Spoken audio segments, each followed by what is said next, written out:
이거를 지금 역학적 시스템 나가는 학교도 있어서 동시에 하려고 해요. 앞에랑 역학적 시스템도 하면서 할게요. 뭐 여기가 좀 어려우니까 이제 미리미리 한다고 생각하시면 될 것 같고, 87쪽, 86쪽 펴주시고, 86쪽 87쪽 펴주시면 되고요.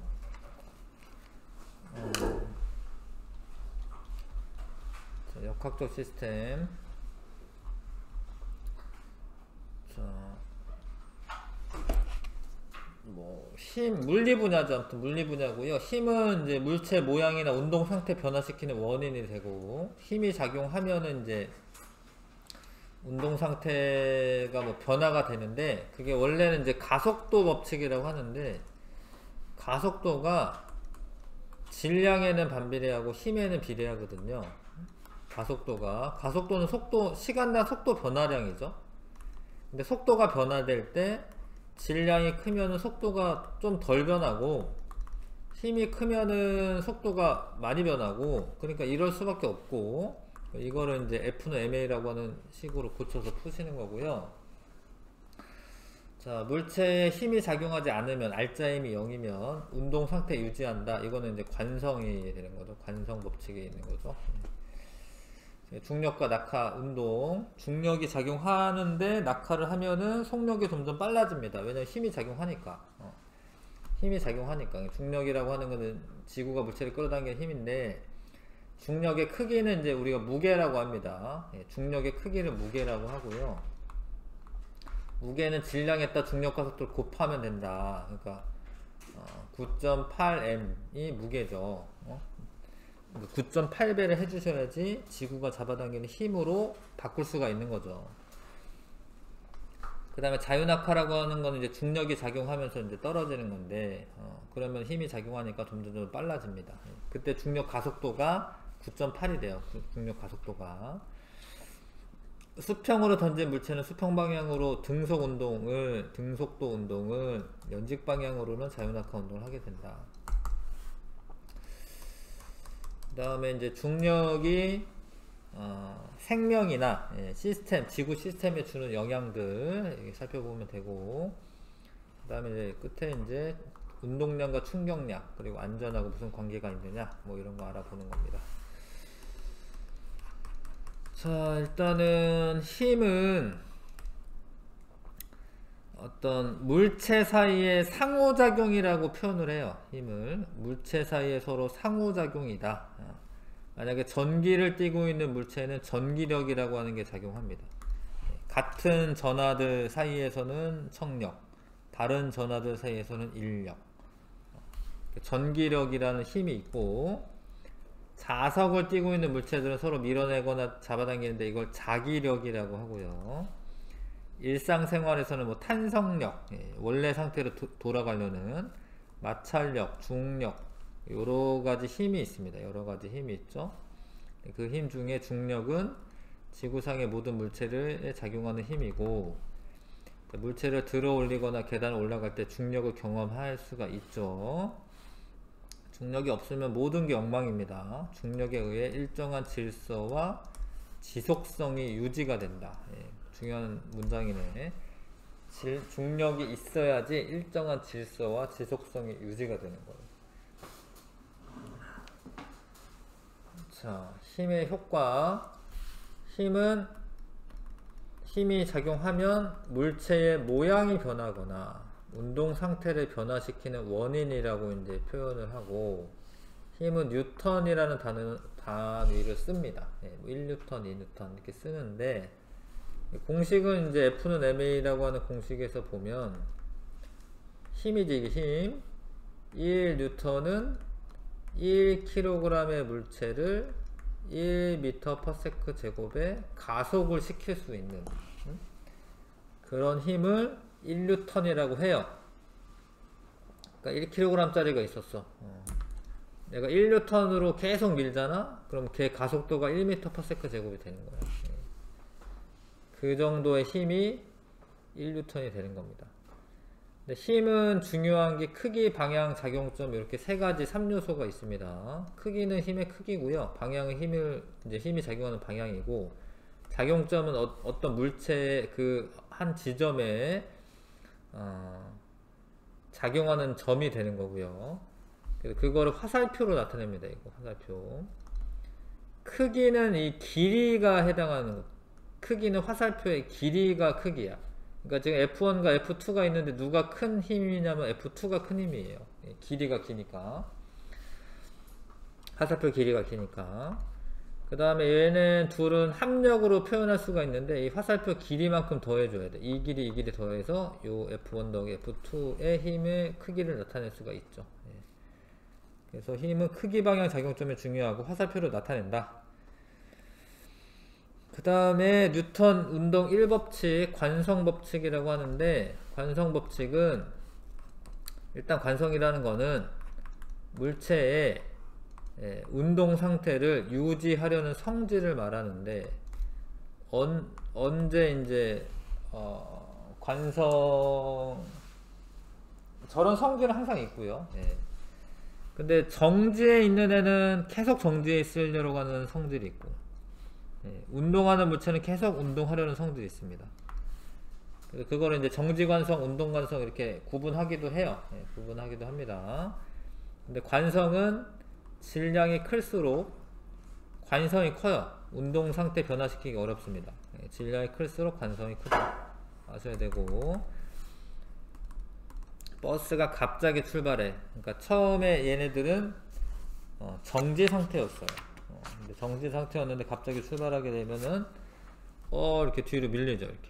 이건 이제 정지관성이라고 보시면 되겠고, 망치 자루를 바닥에 딱 내리치면 망치가 이게 쓰다 보면 이게 빠지려고 하거든요. 이게 빠지려고 하면 목수분들이 이런 식으로 해. 얘가 밑으로 이렇게 오다가 자루는 멈췄는데 이 장돌이라고 해야 되나? 이 장돌이 부분이 아래로 내려오면서 박혀요. 이거는 이제 운동관성이 되는 거죠. 운동관성. 요거는 동전에 정지관성이 있는 거죠. 자, 하여튼 이런 관성에 대해서 얘기한 거는 사실 갈릴레이가 얘기했는데요. 갈릴레이 사고 실험으로. 그래서 그거를 이제 뉴턴 1법칙에 들어갑니다. 물체에 작용하는 R자임이 0일 때 정지해 있던 물체는 계속 정지해 있으려고 하고, 움직이던 물체는 등속 직선 운동한다. 등속 직선 운동은 운동 상태가 변화되는 게 아니에요. 이거 운동 상태 변화되는 거 아닙니다. 원래 운동 상태 유지하니까 등속 직선 운동이죠.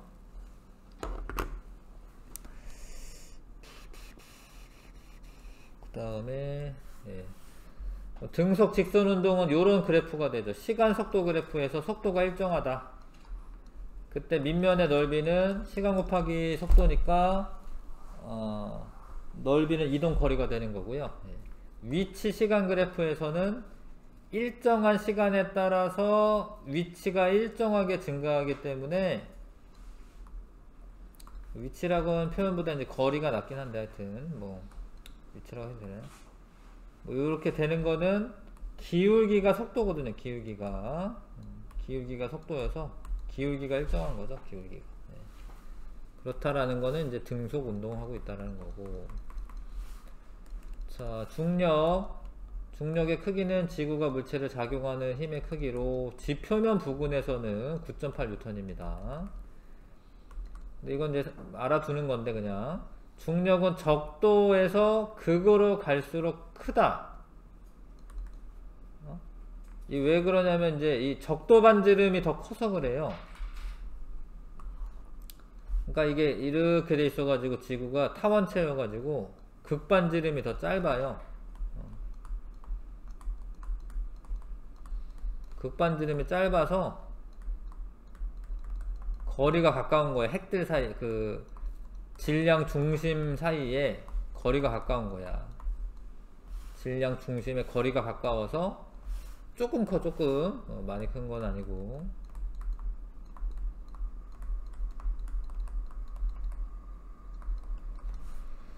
지표면보다 인공위성은 더 작다. 이거는 인공위성이 멀리 떠 있잖아. 그래도 이렇게 거리가 머니까 인공위성과 다른 중력을 받아 지구 주위를 돈다. 뭐 그렇긴 하죠.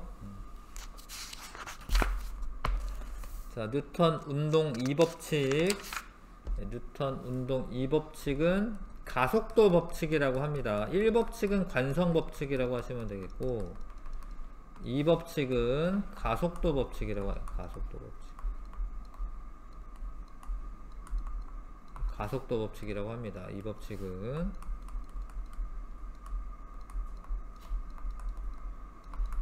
그러니까 가속도는 또 뭐냐? 그럼 가속도. 가속도라고 하는 거는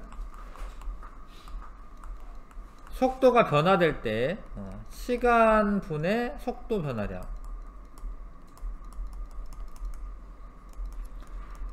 그러니까 가속도 보통 A라고 쓰거든요. A는 시간 분의 속도 변화량. 이렇게 기호로는 이렇게 나타내면 되죠. 근데 이게 가속도의 정의인데, 이거는 가속도와 힘과 질량하고의 관계식이죠. 이거는 가속도랑 힘하고 질량하고 어떤 관계가 있냐. 가속도가 질량이 크면 속도 변화가 적게 나타나요. 이거는 관성이 커서 그렇기도 해 사실은. 예. 아무튼 질량이 크면 속도 변화가 적고 힘이 크면 속도 변화가 많이 나타나요. 그러니까 지금 시간 속도 그래프에서 기울기는 시간분의 속도 변화량이니까 이게 가속도야. 기울기가 가파르죠, 얘가. 그쵸? 그러니까 3F의 힘을 준 애가 가속도가 더 커요. 2F나 뭐 1F보다. 그쵸? 이거는 이제 힘을 많이 주면 가속도가 커진다. 자, 그 다음에 여기는 이제 속도 변화량이네. 이게 가속도죠. 가속도. 요거를 이렇게 나타낸 거지. F만큼 힘 줬을 때는 A였는데 2F를 줬더니만 2A다 이거죠. 그렇죠? 네. 그래서 이거는 이제 이 그래프 둘 다 뭐냐면 가속도는 힘에 비례한다. 이 둘 다 그런 그래프고, 질량을 증가시키면서 이제 실험을 한 거죠. 질량을 M, 2M, 3M. 근데 가속도가 이제 속도 변화량이 줄어들었죠. 그럼 이거는 가속도는 질량에는 반비례한다. 이거를 이제 가속도와 질량하고 그래프로 나타낸 거지. 이거 둘 다 똑같은 그래프입니다. 지금 둘 다 X축, Y축 값이 달라서 그런 거지. 똑같은 그래프죠. 현상은. 가속도는 1초 동안 속도 변화량이다. 가속도는 원래 정의가 그렇죠. 시간분의 속도 변화량. 근데 그게 중력에 그러니까 힘에는 비례하고 가속도가 질량에는 반비례한다라는 겁니다. 중력은 보통 물체가 지구를 끌어당기는 힘을 뜻한다. 그러니까 질량에 있는 물체 사이 상호작용하는 만유인력의 한 종류로, 자, 지구가 지구 위에 있는 모든 물체를 지구 중심으로 끌어당깁니다. 지구 중심 방향으로. 근데 이제 만유인력의 한 종류라고 했으니까 이게 만유인력식이죠. 이거는 이제 뭐 물리 시간에 원래 배우는 거고, 우리 하이탑 할 때도 했죠, 그렇죠? 자, 거리의 제곱에 반비례하고 질량의 곱에는 비례한다. 거리의 제곱에 반비례하고 질량의 곱에는 비례한다. 거리의 제곱에 반비례하고 질량의 곱에는 비례한다. 만유인력. 그래서 근데 이게 이 중에 하나가 M1, M2 있는데 이 중에 하나가 M2가 뭐 지구 질량이라고 할게. 지구 질량이라고 할게요. 그러면 얘네 물체 질량이 증가하면, 물체 질량 증가하면 힘도 어떻게 돼? 중력도? 당연히 커지는 거죠? 질량 커지면 중력 커지는 겁니다. 그 다음에 요거는 이제 요거 중심 사이의 거리야. 중심 사이의 거리. 그래서 지구 같은 경우에는, 지표면 같은 경우에 되게 6,400km야. 그러니까 뭐 아무리 이제 지구에서 뭐 한 100m 높이에 있다. 그래도 그게 차이 안 나는 거예요. 6,400km 더하기 0.1km 이러는 거거든요. 100m 높이, 뭐 높은 이제 옥상에 있다. 그러니까 별로 차이가 안 나죠. 그러니까 중력은 물체 질량에 비례하고, 중심으로부터 멀수록 작은 거는 맞는데 지표면 근처에서는 지표면 근처에서는 질량에만 비례하고요. 예, 뭐 높이랑은 그렇게 상관이 있지 않습니다. 자, 그래서 사실 알고 보면 요 값을 곱하면은 이제 지구 근처에서는 9.8이 나오는 거야, 사실은. 9.8. 만유인력 상수에다가 지구 반지름의 제곱 그거 나눠주시고, 그 다음에 지구 질량 곱하고 킬로그램을 곱해서 하면 요게 요 값 다 곱하면 9.8이 나오는 거야, 사실은. 알고 보시면. 어찌됐건 지구 중력은 이제 F는 ma 식에서 A가 가속도인데 이게 중력 가속도죠. G가 A랑 같은 거고, 지금 중력 가속도가 되는 거고, 이게 9.8m/s 제곱이에요. 중력의 단위는 뉴턴 단위를 사용한다. 중력 방향은 지구 중심 방향이다. 자, 무게는 이제 중력의 크기를 나타낸 것이고, 달로 가면은 6분의 1이 된다. 달로 가면 크기도 4분의 1이 되고요. 달의 질량은 거의 한 80분의 1 정도 됩니다. 그런 거 다 고려해서 집어넣으면은 6분의 1이 되는 겁니다. 역학적 시스템이라는 말은 각 구성 요소들이 일정한 규칙에 따라 상호작용하면서 균형을 유지하는 집합인데, 역학적 시스템은 힘이 작용하여 그런 이제 뭐 운동 상태나 모양 이런 게 변하는 체계, 이게 역학적 시스템이고, 이제 힘이 그런 어떤 중력이 작용하는 시스템은 사실 뭐 대부분이죠. 뭐 지구에서도 역학적 시스템이 작용하고, 태양계, 공기, 물 이런 거 전부 다 역학적 시스템 당연히 작용하고 있습니다. 그 다음에 중력만 받는 운동. 중력만 받아서 낙하할 때 자유낙하라고 하죠. 자유낙하를 하는데 1초 지나면 9.8m/s씩 증가하는 그런 자유낙하 운동을 하고요. 공기 저항이 없다면 깃털이나 구슬이나 똑같은 중력 가속도를 가지고 떨어져요. 그러니까 가속도는 질량분의 힘인데, 질량이 예를 들어서 2배가 되면 지구가 잡아당기는 힘도 2배가 되기 때문에 결론적으로는 가속도 변화는 없는 거예요. 질량이 2배가 되면 힘도 2배가 되니까. 그래서 중력만 작용하는 곳에서는 변화가 없다. 자유낙하 할 때는 똑같이 떨어진다. 수평 방향으로 던진 물체는 수평 방향으로는 힘이 작용하지 않으니까 관성이 작용해서 등속 운동하게 되고, 등속도 운동하게 되고, 수직 방향으로는 중력이 작용하니까 자유낙하 운동을 하는 거죠. 이거를 합쳐서 이렇게 움직이는 거죠. 합쳐서. 이거는 이제 수평 방향으로 분해를 한 거예요. 수평 방향은 등속도 운동, 연직 방향은 자유낙하 운동. 그래서 얘는 이제 이 물체 둘의 차이점은 뭐 질량이 달라서 이런 게 아니라 처음에 던지는 속도가 달라서 이런 거죠. 처음에 던지는 속도가 파란 공이 더 빨랐던 거네. 떨어지는 거 동시에 떨어지고요.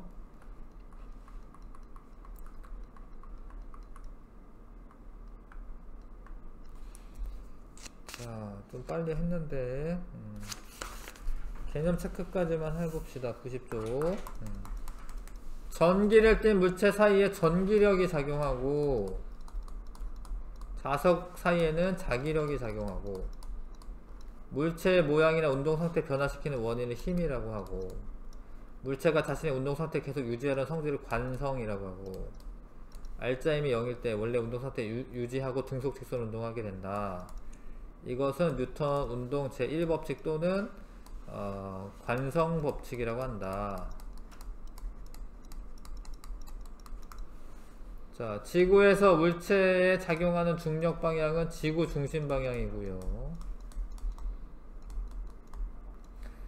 자, 중력 크기와 질량은 이제 무엇의 곱으로 나타낼 수 있다. 중력의 크기는 질량과 중력 가속도의 곱으로 나타낼 수가 있다. F는 ma인데 mg를 쓰는 거죠. g가 중력 가속도입니다. 중력의 단위는 뉴턴을 사용하시면 되고, 공기 저항을 무시해야겠죠? 공기 저항을 무시할 때, 자, 이러한 운동을 자유낙하 운동이라고 합니다. 공기 저항 무시할 때 수평으로 던진 공은 수평 방향으로는 등속 직선 운동하고, 연직 방향으로는 자유낙하 운동합니다. 자, 그 다음에 자꾸 글씨를 읽으시면서 물체가 힘을 받으면 운동하는 물체는 계속 같은 속도로 움직인다. 아니죠. 힘을 받으면 달라지죠. 질량이 작을수록 운동 상태 변화시키기 어렵다. 아니죠. 자, 물체의 속력이 일정하고 운동 방향이 바뀌려면 물체는 힘을 받아야 된다. 힘을 받아야 됩니다. 근데 수직으로 힘을 받아야 돼. 수직으로. 그러니까 속력은 일정하고요. 운동 방향 자꾸 바뀌려면 힘을 받아야 돼. 받아야 되는데 이게 수직으로 받아야 돼. 수직으로. 운동 방향의 수직으로. 자, 물체의 질량이 일정하면 1초 동안 물체의 속도 변화량은 물체에 작용한 힘에 비례한다. 이렇게 어려워. 뭔 소리야. 뉴턴 2법칙인데 질량 일정하면 1초 동안 받은 속도 변화, 가속도네요. 가속도는 물체에 작용한 힘에 비례한다. 맞죠? F는 ma, A는 m분의 F. 자, 물체에 작용하는 힘이 일정하면 1초 동안의 물체의 속도 변화량은 질량에 비례한다. 아니죠. A는 m분의 F니까 질량에는 반비례. 자, 힘이 2배, 질량도 2배면 속도는 변화량은 변하지 않는다. 맞죠? 3번에는 동그라미고요. 그 다음에 자유낙하하는 물체의 가속도는 물체의 질량과 무관하게 모두 같다. 맞습니다. 공기 중에서 지금은 공기 중에서니까 저항력이 있으니까 깃털이 나중에 떨어지고, 자, 요거는 시간에 따른 이동거리가 일정하니까 이게 등속이다. 등속 운동은 수평 방향 운동은 가네요. 맞네. 속력 빨라지는 거죠. 이 둘이 그래프가 같은 게 아니에요. 얘는 등속이고 얘는 속력이 일정하게 증가하는 거고. 연직 방향 운동 맞네. 되셨죠? 네, 여기는 일단 내용까지만 하고 조금 더 문제 푼 다음에 할게요. 숙제는 앞에 부분만 해봐 주시고. 네, 수고 많았습니다.